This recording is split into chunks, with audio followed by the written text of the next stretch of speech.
Hey, how's it going? This is Melinda and welcome to my channel. Today, I want to talk to you about 10 bands and artists we turned our backs on.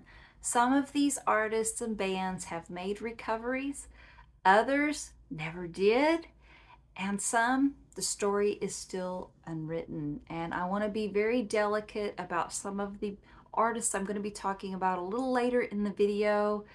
But you know what? These are true stories. This really happened, and I want to talk about it. I thought it would be a very interesting video, a little on the dark side, maybe. And also, I want to let you know that my husband and I did go to Mobile Fidelity Sound Labs, and a video recorded with my husband will be coming up soon. So let's go ahead and get started with today's video.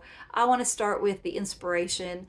Eddie Trunk was talking about Billy Squire recently, bringing up the Rock Me Tonight video fiasco, and it really did halt his career.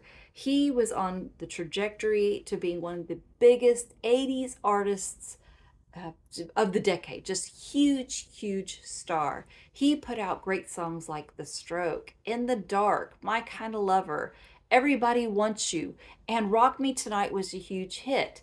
Unfortunately, he took some bad advice, put out a video that totally changed everything. I'm not sure that's very fair, but his video, you know, he was in satin sheets, wearing pink, dancing around, and Billy Squire was no dancer.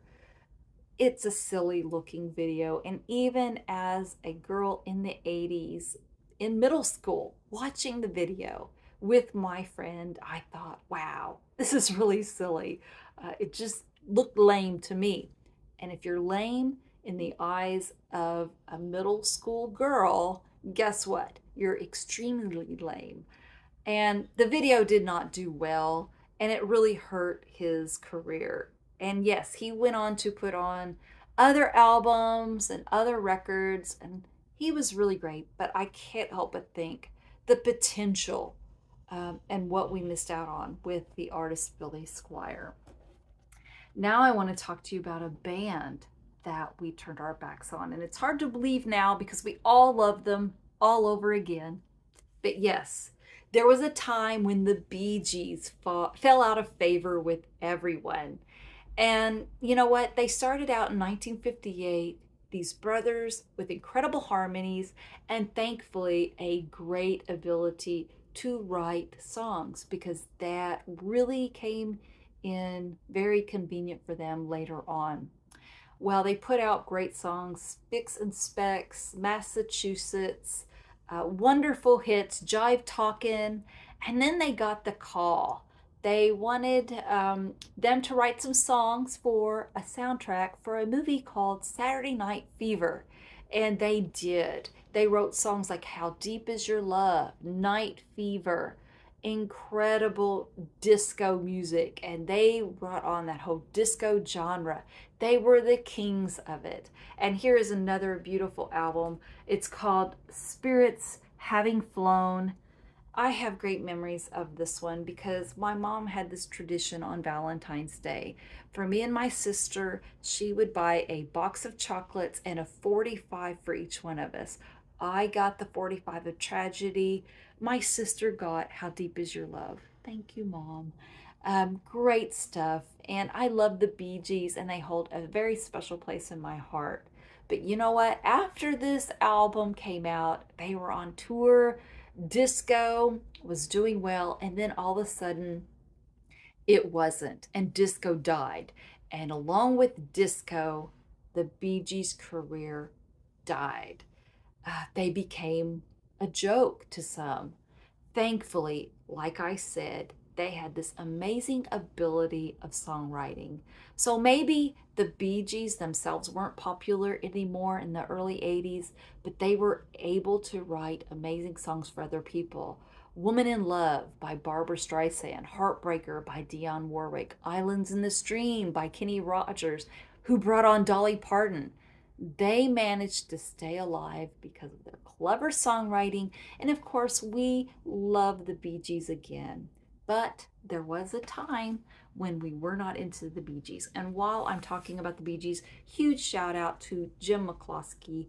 I already had a copy sent to me of this beautiful Odessa album, and he knew that, but he still wanted to send this my way. So thank you, Jim. And also thank you for the email you sent the other day. It was very kind of you, and I just wanted to show that one. So now we go on to Green Day. They were and are an amazing punk band. They came out of the eastern San Francisco Bay, very punk, very independent. They did catch fire with their album Dookie, but they still managed to keep their cred and their rep as being a punk band. When they put out 2004's American Idiot, they lost a little bit of that street cred. Punk fans and the people who were with them all the way did not love their mainstream success. You know, when you are in your 20s and you hear a 5-year-old singing to Boulevard of Broken Dreams, it kind of makes you think twice, maybe. But, you know, they kind of had to kind of stick in middle ground. For one, on one side, they had the punk people who were mad at them for finding mainstream success. And then the mainstream success people did not like all of their antics, like Billy Joe Armstrong mooning people. He's denounced his citizenship for the U.S. There's just been some antics go on. You know, they aren't real happy. The diehards and then the newer fans didn't like everything, and it's just been kind of tough for the band Green Day, I'm sorry. But you know, I think they've done very well. They didn't quite have the back turning that the Bee Gees had, but they've had a hard time of it, and there's been plenty of controversy. Maybe they embrace the controversy. Maybe that's part of what makes Green Day so big and so popular. Uh, but you know, we'll see what happens in the future with Green Day. But you know, they also are a band that have suffered some backlash. This next performer, an incredible artist, he started out very early in his career when he was only 18 years old. He started in a band called The Herd and then went on to be in Humble Pie. And then he found huge solo success with Frampton Comes Alive and that iconic talk box that's so iconic with Peter Frampton. Put out major hits with this album. It took America by storm, and of course, the music label wanted him to go ahead and have a huge follow up. They really pushed him to put something out that he claims was way too soon and that he needed more time. And this is what he put out: Peter Frampton's I'm in You. And I'm going to defend this a little bit and then maybe put it down a little bit too. I'm a huge fan of the song I'm in You. I think it's gorgeous. I think his solo guitar playing is incredible in that song. It's one of my favorite songs from the 70s. It just, when I hear it, it just takes me back. However, and I think this album is pretty decent. I'm not putting it down. But when you look at the cover, that's not Peter Frampton. It's kind of like what people were trying to make Billy Squire out to be many years later, a sex symbol. And Peter Frampton, yes, he was cute, but that wasn't his lane to try to attract the ladies. He already had the ladies with his guitar playing and great songs, but they tried to make him out to be something he wasn't, and it backfired. So this album did not sell as well as Frampton Comes Alive, and then he starred with the Bee Gees in Sgt. Pepper's Lonely Hearts Club Band, which was a huge bomb.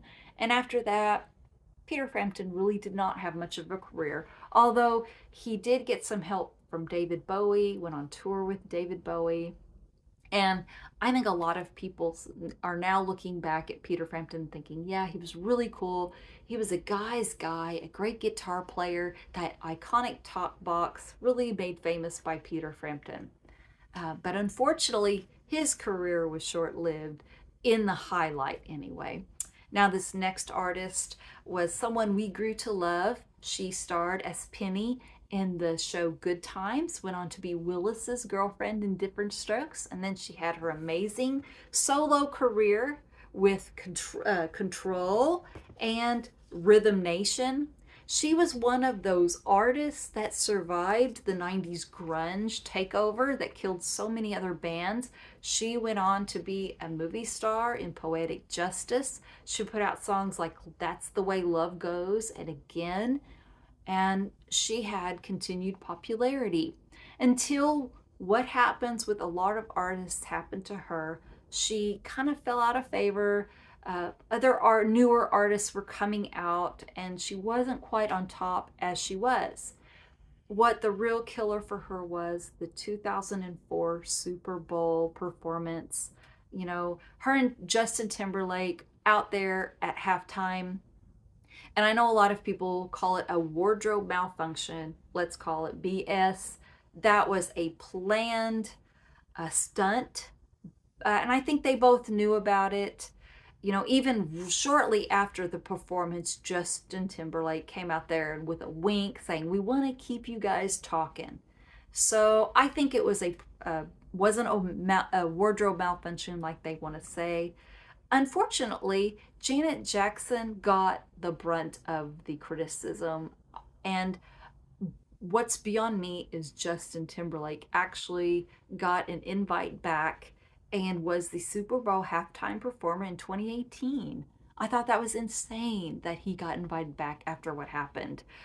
It was a huge controversy, and you know, if it was the MTV award show, I would say it's no big deal. But when it's the Super Bowl and there's a lot of children watching, it wasn't appropriate. It wasn't right.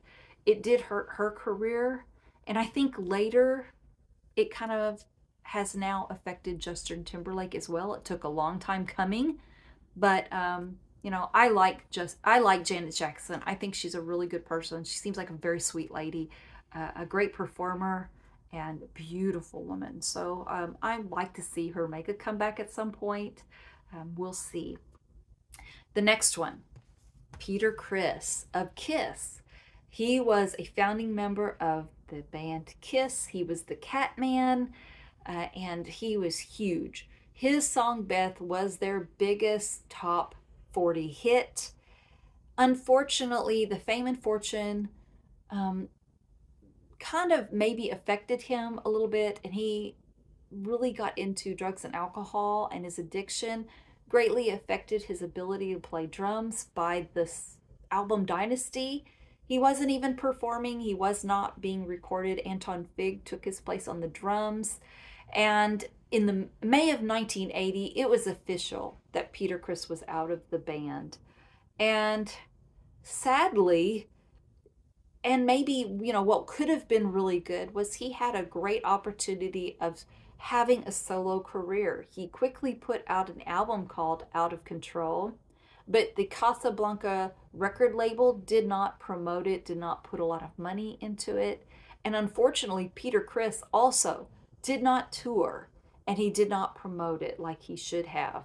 And it really did not go anywhere. Along with his solo career, it just really did not amount to anything. And things got so bad that a guy named Christopher Dickinson started claiming he was Peter Criss, and he was a homeless person claiming to be Peter Criss, and everybody bought it. I can still remember as a little kid hearing Peter Criss was homeless.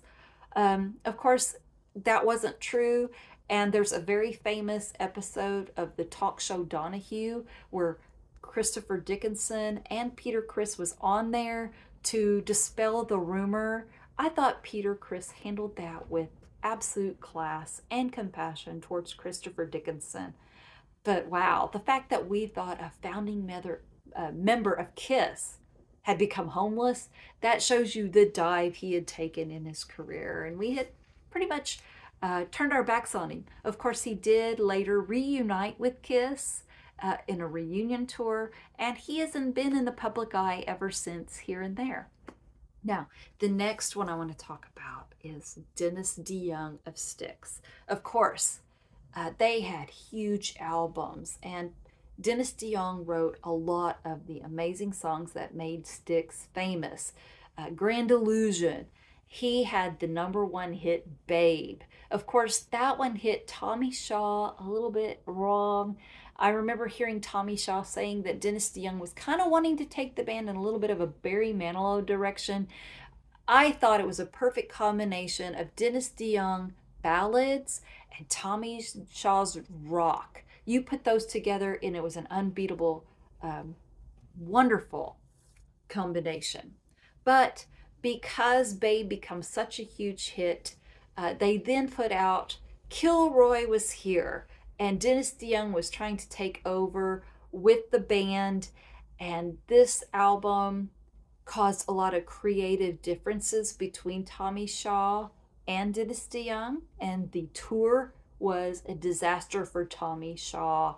It became a theatric disaster, and Tommy Shaw just wasn't having it, and he left the band immediately. And it just wasn't the same without Tommy Shaw. It lost its grit. And then when they reunited back in 1999, um, officially, that's when Dennis DeYoung, after a while, he got the boot. He had developed this disease where he had low energy, light sensitivity, and Tommy Shaw and the rest of the band let him go. Now, I want to back up a little bit because after Kilroy was here and everybody went their separate ways, Tommy Shaw was doing his solo career, and so was Dennis DeYoung.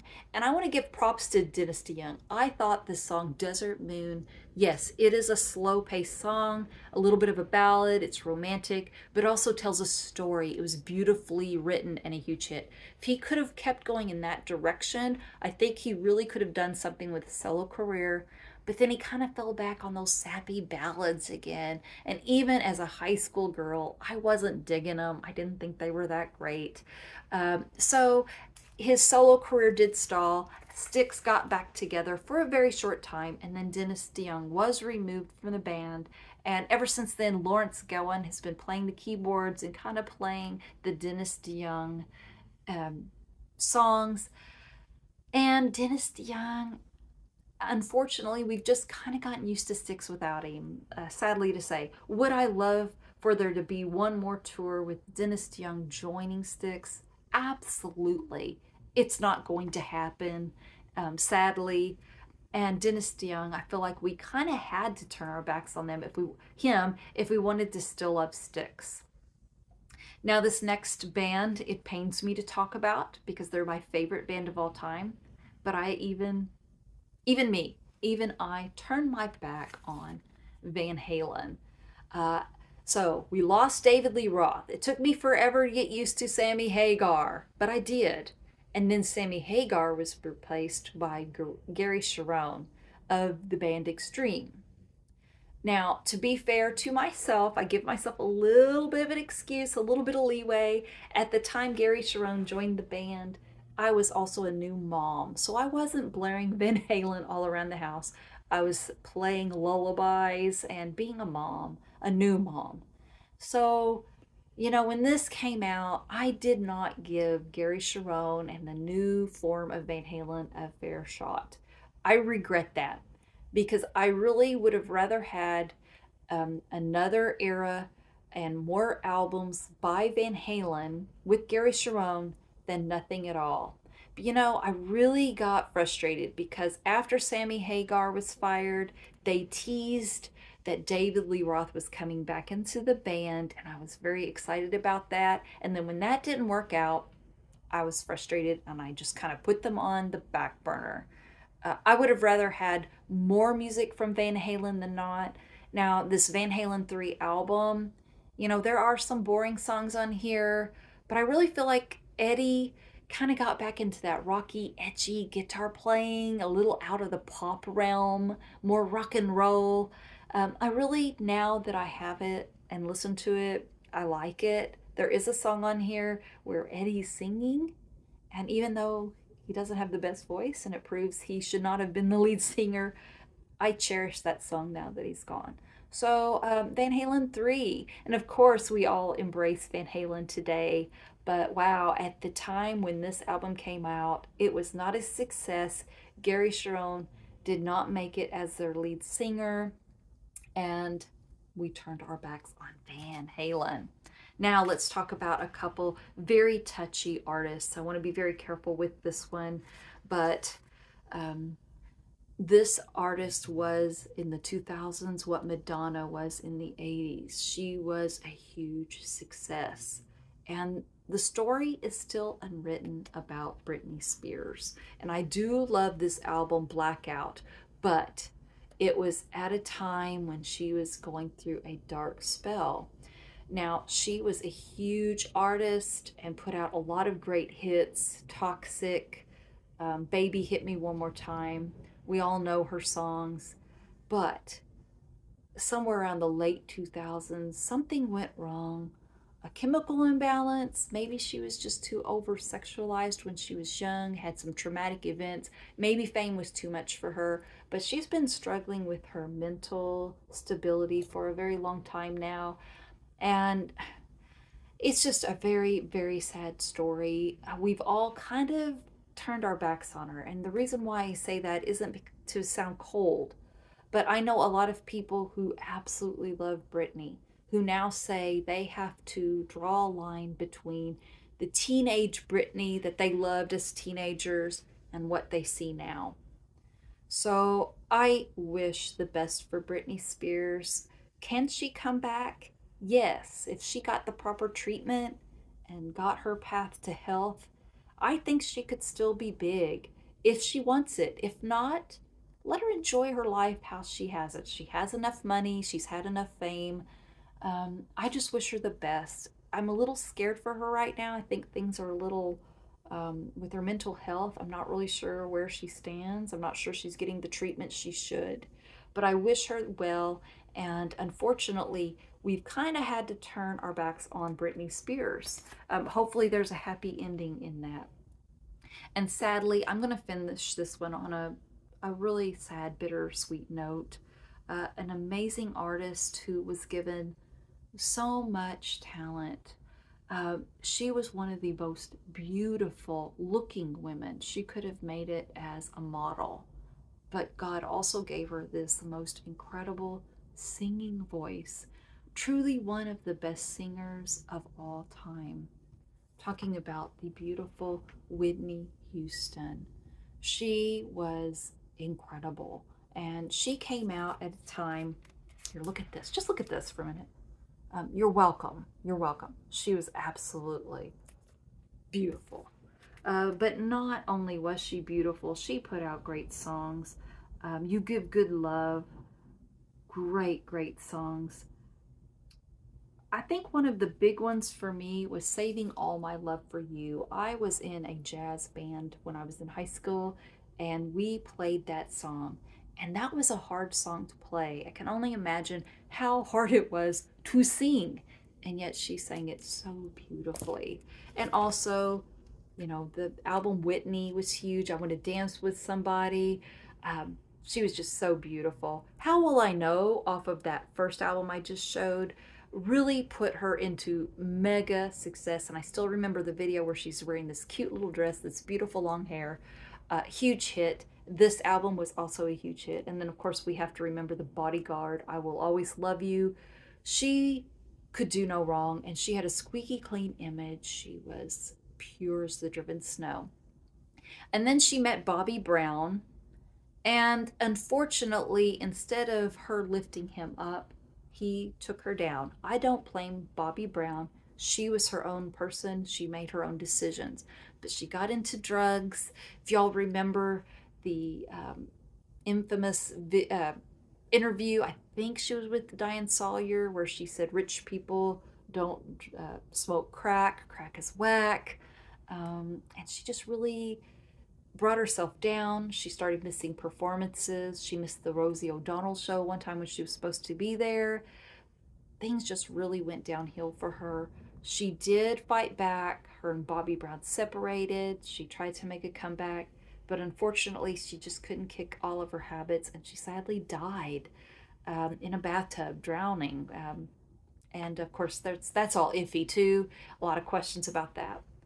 But you know, I want to remember this beautiful Whitney, and I can't imagine. The sky was the limit for her. You know what? People adore Adele now. That's how we felt about Whitney back in the day. And unfortunately, she passed away way too young. But anyway, those are 10 bands and artists that we turned our backs on. And I still think a lot of them we remember fondly.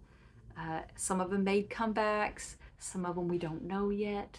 Let me know some of the artists and bands you feel this way about. If you enjoyed this video, please hit the like and subscribe button. And again, leave your comments. I always appreciate them. Thank you so much for watching, and I will see you next time. Take care. Bye-bye.